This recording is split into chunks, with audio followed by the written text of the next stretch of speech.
question on regarding the point that was made about technology being a great teaching tool for your fellows. Yes. But if you're a surgeon who's running a single surgeon fellowship program, which is common in India, and you're doing about 80 to 100% robotics, do you think you're doing justice in training your fellow and sending him to practice where he probably cannot afford a robot?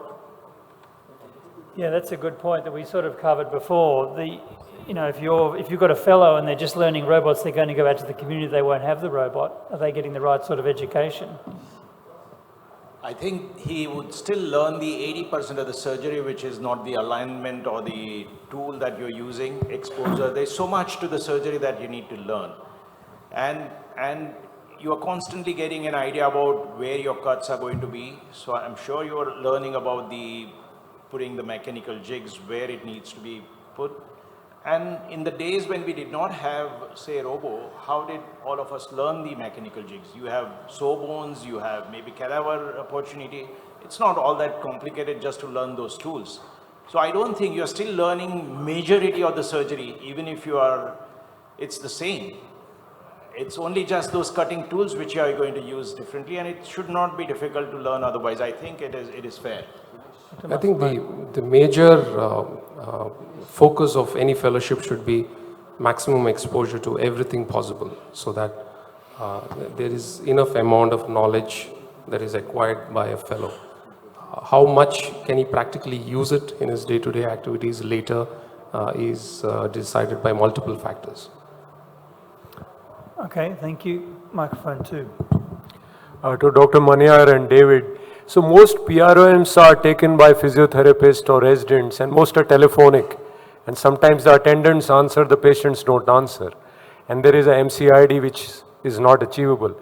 Isn't it time we look at other outcome measures like a 20-meter walking test, squatting test, sit to stand, and other dynamic measures of assessing outcomes rather than telephonic PROMs? Yeah, I think I completely agree that the way we look at things must change as the newer technologies have come. You will not assess the cars of today with the standards of cars 25 years back, because they will be the same.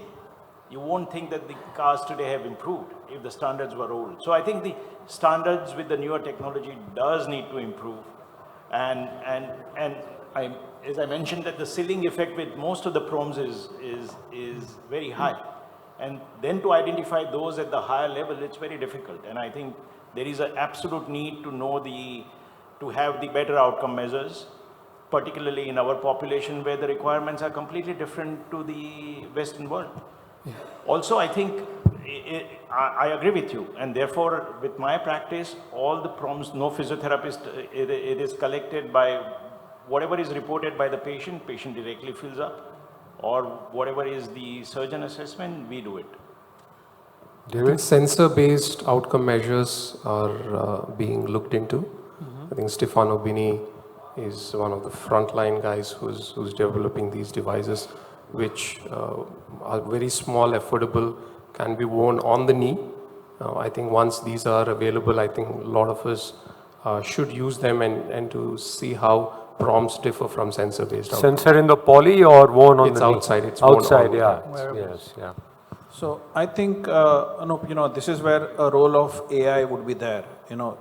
Seeing these patients post-op with the use of the smartphones, this may look a bit theoretical, but if we can get how much he is able to walk, how much he is bending, we have a real-time data coming from the patient to the surgical team or surgical unit, which can analyze that much better and then have probably a system where it can be scored. Yeah. So AI will probably help this in near future. Yeah. That's the way to go.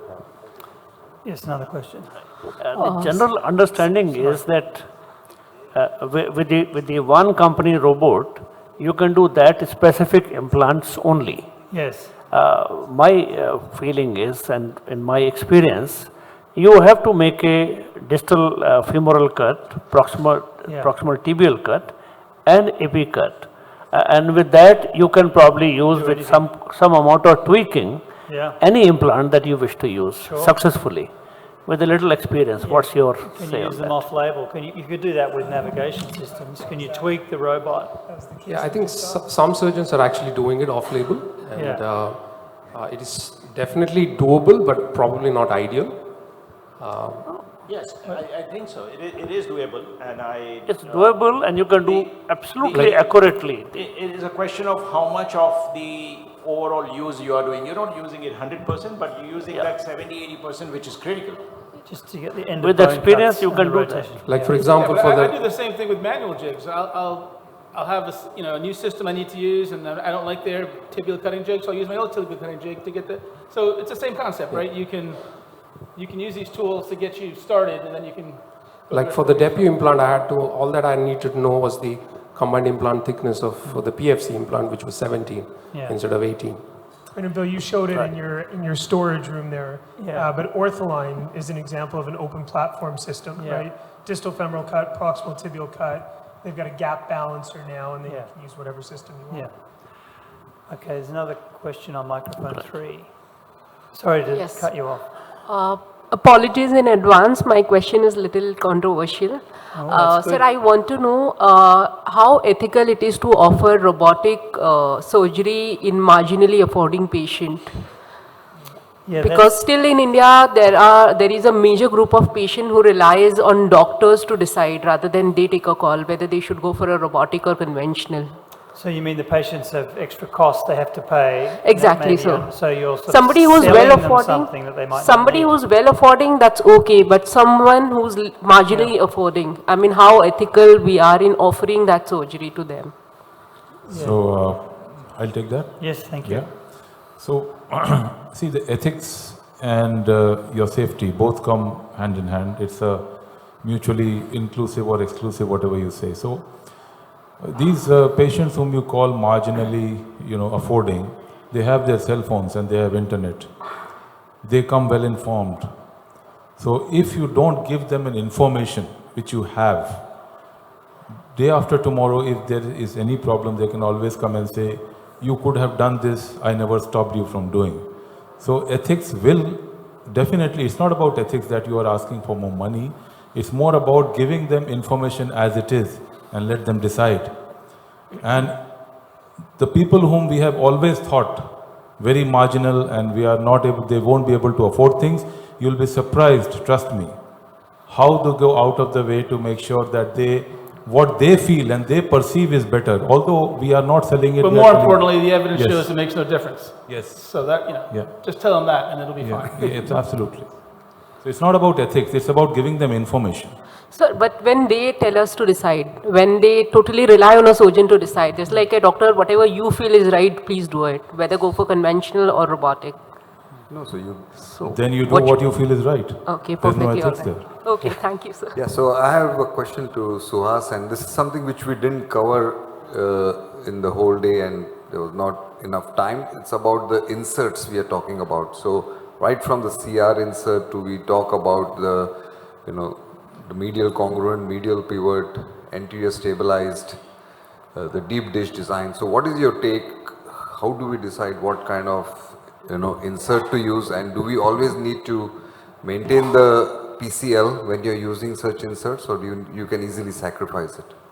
So I struggle with the same question. So I use most of it is striker. So I have access to the CR and CS insert.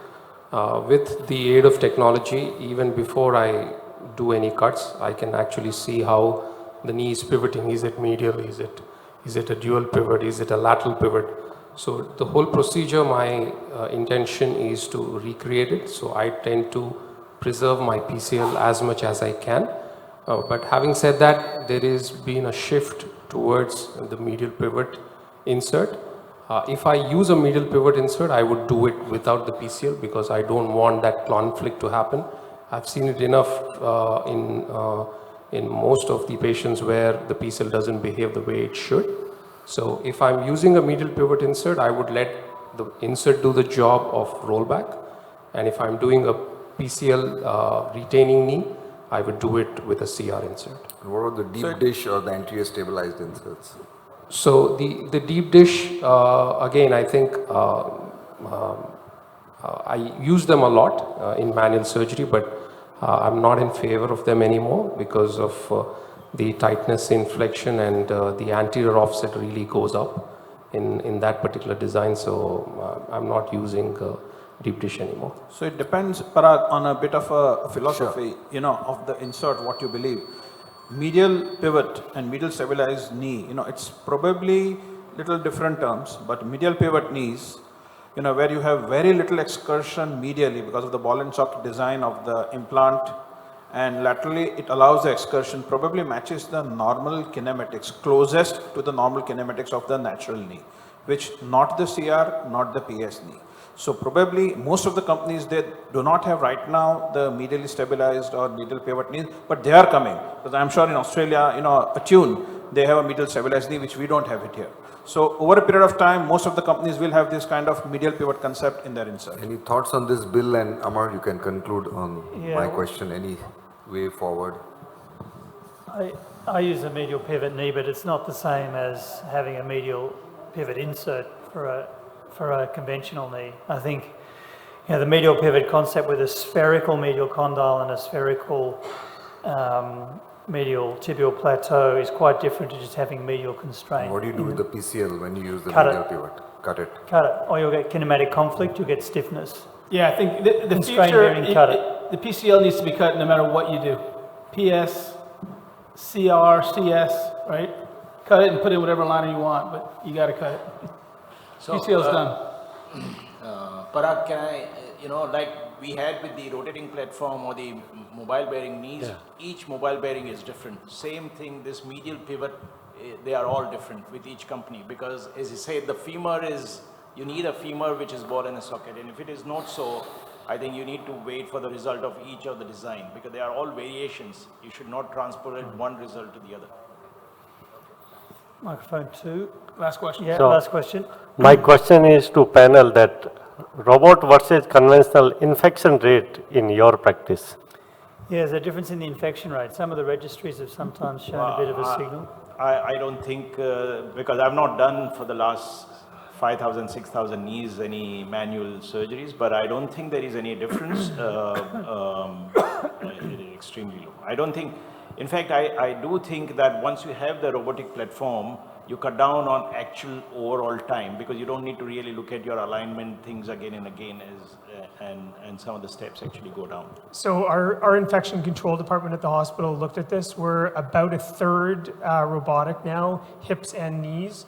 We do about 13,000 primary joint replacements a year. So over 3 years, 40,000 joint replacements, 1/3 robotic, no difference in infection rate. I don't think you have to worry about it. So I don't think so. Robotics or the conventional has got anything to do with the infection. It's, you know, a lot of factors are there. How you are controlling your OT traffic, how you are managing your all the other stuff, environment in the OT, how you are using the antibiotics, cement mixed with antibiotics, a lot of other factors other than robotics versus conventional. So really you cannot compare those two, and more or less the rates are same in most of the hands. Okay. All right, I want to thank everyone, Bill, Walter, for moderating, the panelists.